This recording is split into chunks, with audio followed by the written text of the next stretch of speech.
Здравствуйте, в студии Николай Борисов и обзор чрезвычайных происшествий. Условным сроком и лишением мандата завершилось застолье для наследного депутата Верхневилюйского района Якутии. Во время пьяного конфликта народный избранник нанес тяжкие телесные повреждения местному жителю. Суд приговорил его к 3 годам лишения свободы условно с испытательным сроком на 2 года. Прокуратура района также направила в адрес председателя представительного органа информацию о вступлении в силу обвинительного приговора в отношении депутата. Полномочия депутата были прекращены досрочно. В Якутске сотрудники ДПС задержали наркомана. Они заметили подозрительного мужчину в районе городской дамбы, который шел неуверенной походкой и озирался по сторонам. В какой-то момент он достал из кармана штанов бумажный сверток и закурил. Когда увидел сотрудников полиции, попытался убежать. В ходе обыска у ранее судимого 42-летнего уроженца Алекминского района был изъят бумажный сверток с веществом растительного происхождения светло-коричневого цвета. Согласно результатам экспертизы, изъятое является синтетическим наркотиком «Спайс» массой около 5 граммов. Со слов задержанного, наркотическое средство предназначалось для личного употребления. Мужчине грозит срок до 10 лет. В Булунском районе Якутии на территории островов Большой и Малый Ляховский установлено 19 человек, которые добывали мамонтовую фауну без разрешительных документов.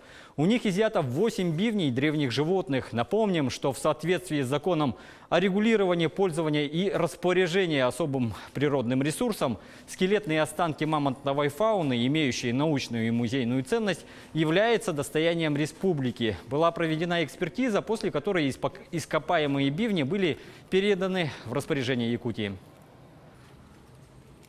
А администрацию Вилюйска обязали установить дорожные знаки. В ходе проверки было выявлено, что на дорогах города отсутствовали дорожные знаки ограничения максимальной скорости 40 км в час, уступи дорогу, главная дорога, дети и конец главной дороги.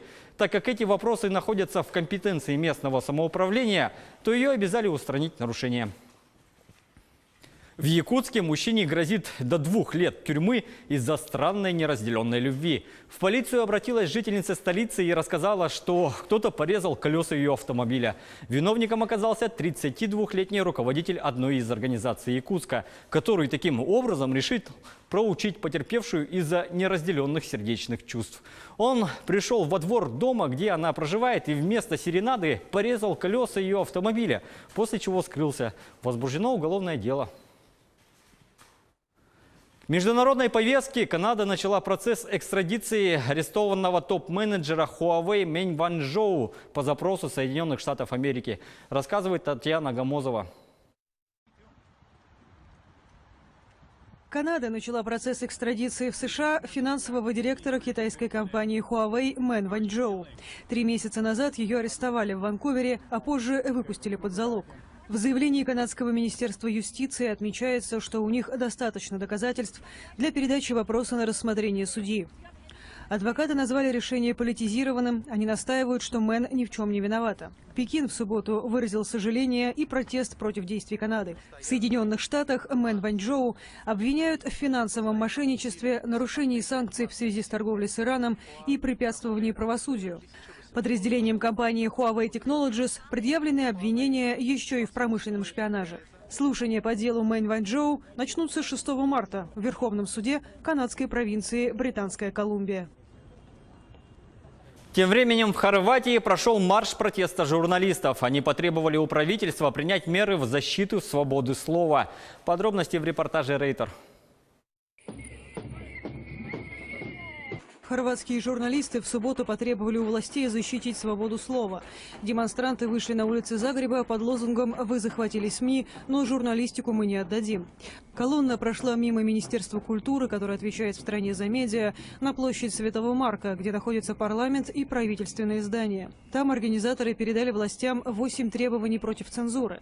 В документе они призывают остановить давление на прессу через суд, пересмотреть законы, публично поддержать качественные СМИ и повлиять на государственный медиахолдинг HRT.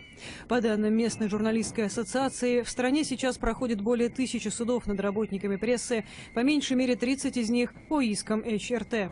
piling up of a lot of the problems. Проблемы копятся, давление со стороны политиков, неэффективность судов и законодательства в целом. У журналистов нет защиты.